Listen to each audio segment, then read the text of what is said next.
कितने फक्र से उठा रहे हैं सब। कितने बड़े महानता का काम है। अच्छी बात है। हम लोग तो बिहार वाले हैं, हम तो सोच भी नहीं सकते हैं। हम तो दारू का नामों लेते हैं तो लगता है कहीं फंस जाएंगे। बिहार में बंद है, बिल्कुल बंद है। बिहार वाले तो सब जितने भी दारू पीने वाले लोग थे सब गाय भैंस रख लिए।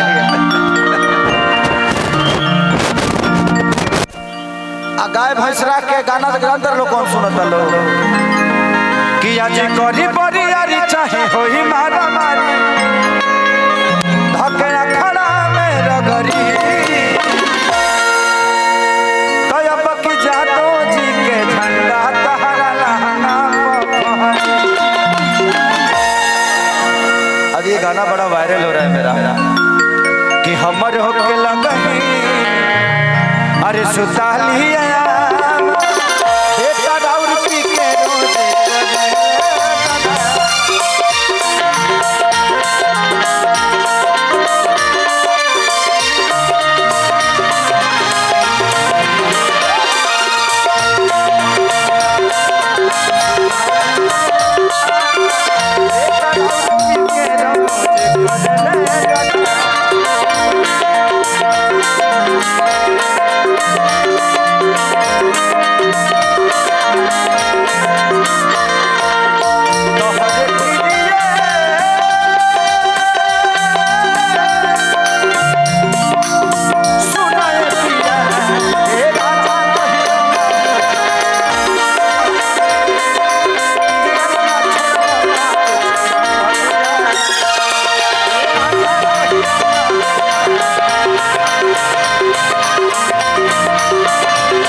डांसों में ब्रेक होला, वो खेसरिया लगे होला, आ खेसरिया के डांस में ब्रेक होला।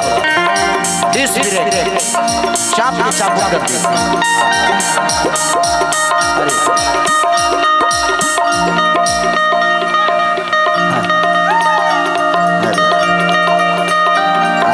रोको रोको, आई हमारे के दे तो दिले बड़ू, लेकिन हम चलाए कहाँ। ऐसा नहीं होगा ना कि हम बॉर्डर क्रॉस करते धारा मत जाएं कि खेसरिया नोटों का कारोबार कर रहा है।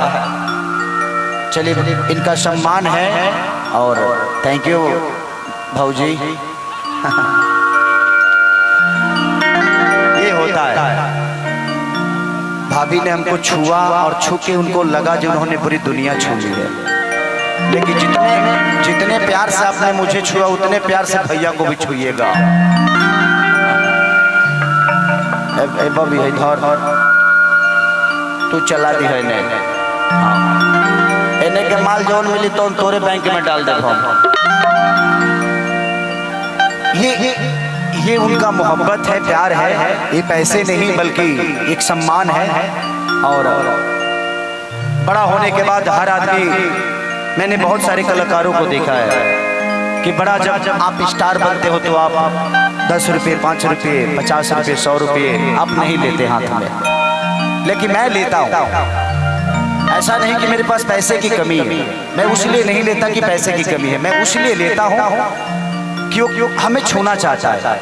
मैं भी किसी दिन सलमान खान का फैन था, शाहरुख खान का था, लेकिन आज हमारे लोगों ने हमें मोहब्बत देकर हमें ही सलमान खान बना दिया।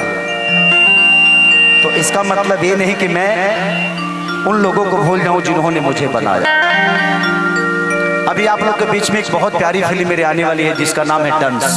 आप लोगों ने मोशन पोस्टर देखा होगा, उसका हो सकता है जे आज या कल ट्रेलर रिलीज हो जाएगा। तो कोशिश करते हैं हम, हीरो का मतलब ये नहीं कि डांस करना, नाचना। भैया भैया चलिए 1000 है, 1000 का है। इंडिया का कितना हुआ? 600। भाई 600 रुपया बहुत होता है। थैंक यू बेटा, ये पकड़ो।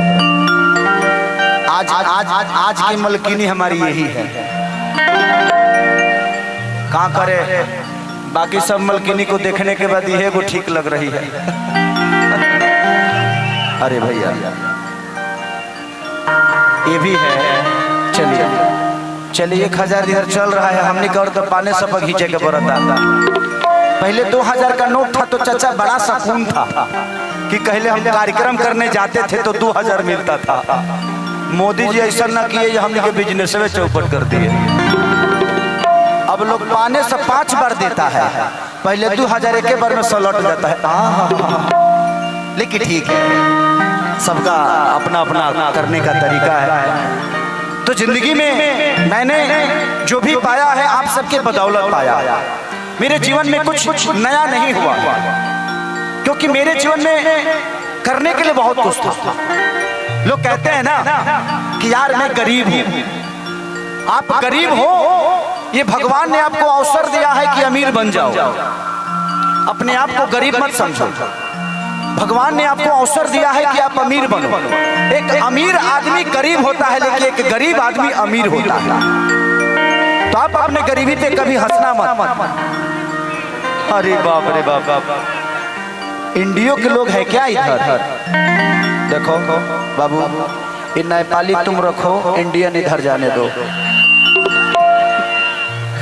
नहीं यार, ये भी आप रखो।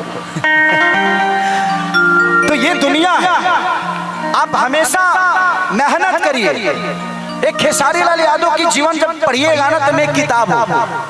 पढ़े लिखे लोग हमेशा शब्दों के साथ चलते हैं, लेकिन मेहनत करने वालों के पीछे शब्द चलता है। भगवान राम पढ़े लिखे नहीं थे, गुरु का शिक्षा था। वो कर्म करते चले गए और उनके पीछे शब्द चलता गया।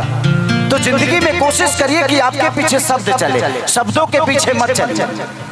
हम छोटी छोटी बातों के लिए अपने रिश्तों को तोड़ देते हैं। जिंदगी में अगर रिश्ता बड़ा है तो उस बात को भूल जाइए, अगर वो बात बड़ा है तो फिर रिश्तों को भूल जाइए।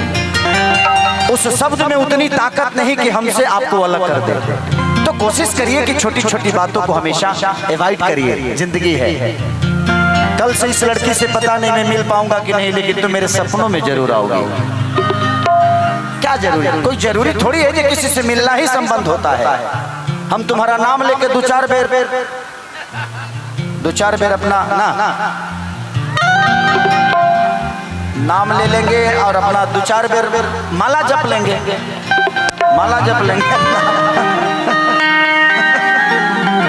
तारा से डरा गए बनी हम प्रभु। यूट्यूब वाले भाई हमारे भैया अरे काफी बड़ा हो गया है तुम्हारा बाल, पहले छोटा था। सलोही के पत्रकार राधेश्याम कुशवाहा और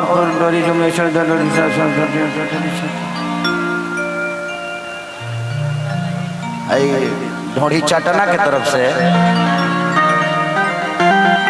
लाहो ए बरा तोरो बुझाओ था कि कोनो मरद से भेंट भइल बा। इतना पैसा तो कमा के कर भातारो करे के ना दी, जितना खेसरिया दे दल तू एकदम छोड़ा। नेपाल में कुछ रखल बा, हमनी के दोनों पे कतावल जी ने सब प्रोग्राम करके फिर चल जाए। चलिए ये ढोड़ी चटना के तरफ से था। भगवान करे से आपका ऐसे ही काम बढ़ता रहे, बट ढोड़िए तक रहिएगा, ढोड़ी से नीचे मत जाइएगा।